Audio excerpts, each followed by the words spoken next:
So we have exponential function. So that is a week number 6 in general mathematics. So before that, when we say exponential, ang una natin may isip ay about exponent. Tama po ba? So for example, if we have 5 raised to 4, alin ba dyan ang exponent? Ang exponent po ay itong 4, yung nasa taas ng whole number, which is yung 5. So ang tawag dito ay exponent. At ang tawag dito sa number 5 na ito ay base. Tandaan yan. Base ang tawag sa whole number na nasa baba ng exponent. At exponent ang tawag sa nasa taas ng base. Okay po? Ngayon, we have a law of exponent. When we say law, ito yung mga batas ng exponent na kailangan din natin sundin. So number 1, we have product with the same base. Ibig sabihin, product multiplication na magkatulad ang kanilang base. So, ano ang gagawin natin? Paano natin yan isosolve? So, for example, we have 5 raised to 4 multiplied by 5 raised to 2. Magkatulad ang kanilang base. Ano ang gagawin natin? Kapag magkatulad, copy lang ang magkatulad. Then, ang gagawin sa exponent kapag product ang pinag-uusapan ay addition. So, that is 4 plus 2. I-add nyo yung exponent nito tsaka exponent nito. So, we have 5 raised to 4 plus 2. So, 4 plus 2, that is 6. So, ang ating pong given na 5 raised to 4 multiplied by 5 squared ay equal po sa 5 raised to 6. Ano bang ibig sabihin ng 5 raised to 6? Ang 5 raised to 6 po, sabi dyan yung base ay 5. Imumultiply mo yung 5 sa kanyang sarili ng 6 na beses. So, that is 5 times 5 times 5 times 5 times 5 times 5.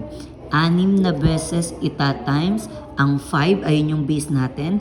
Ang exponent, ilang beses mo ita-times yung base. Okay po? So, pag isinolve natin yan, 5 raised to 6. So, 5 times 5 times 5 times 5 times 5 times 5. That is 15,625. So, that is 15,625.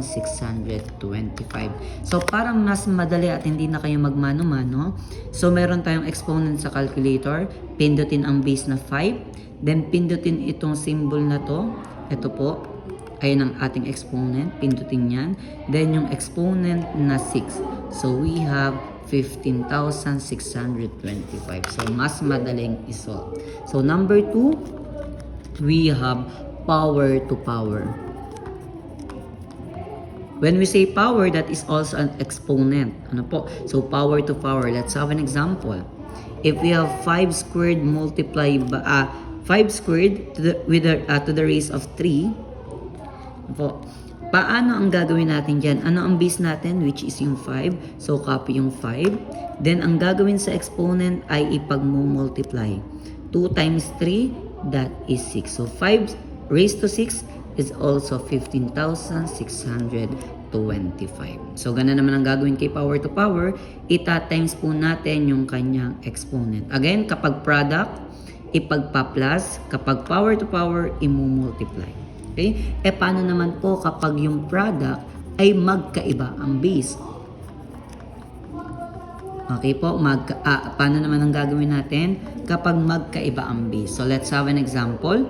If we have 4 raised to 2 multiplied by 3 raised to 3, paano ang gagawin natin dyan? So, yung base natin ay 4, ang base dito ay 3, imumultiply natin. 4 raised to 3, that is 12. Then, anong gagawin sa exponent kapag product?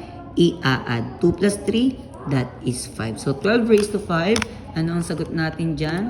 12 raised to 5, so that is 248,832. 248,832.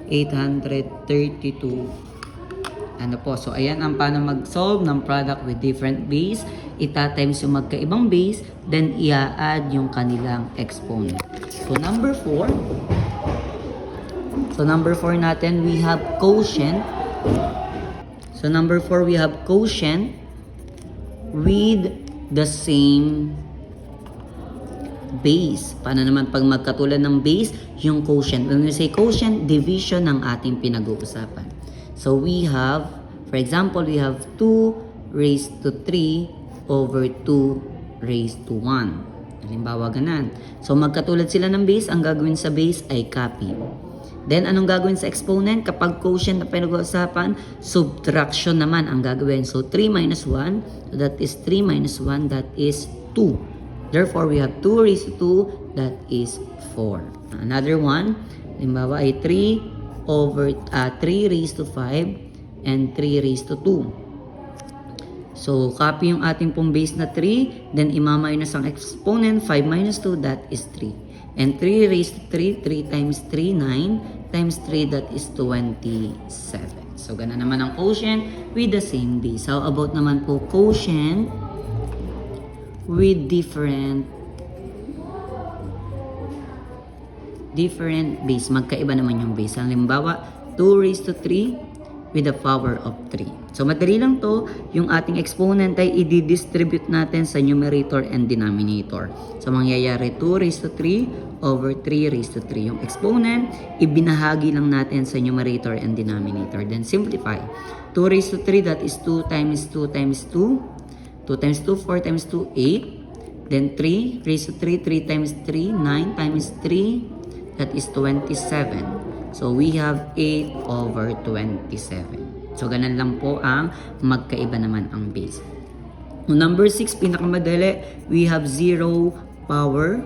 So, tandaan kapag 0 power, 0 yung kanyang exponent. For example, 5 raised to 0, ang sagot ay 1. Kahit anong number na base natin, basta ang exponent ay 0, automatic 1 ang sagot. Halimbawa, pindutin natin kahit anong number. Then, erase natin sa 0 na exponent niya, ang sagot ay 1. Kahit anong number, basta exponent ay 0, ang sagot ay 1. Tandaan niya. And last, number 7, we have negative power. So, negative power, negative ang kanyang exponent. For example, 4 raised to negative 3. So, bawal po ang ating pong pag-solve na may negative ang kanyang exponent, kaya ginawa itong law na ito. So, ang mangyayari po dyan, ay kukunin natin yung reciprocal ng ating pong given. So, lahat ng ating pong number, meron niyang denominator na 1. So, kapag kinuha reciprocal, yung denominator magiging numerator na 1. Then, yung ating pong given ay ilalagay sa baba.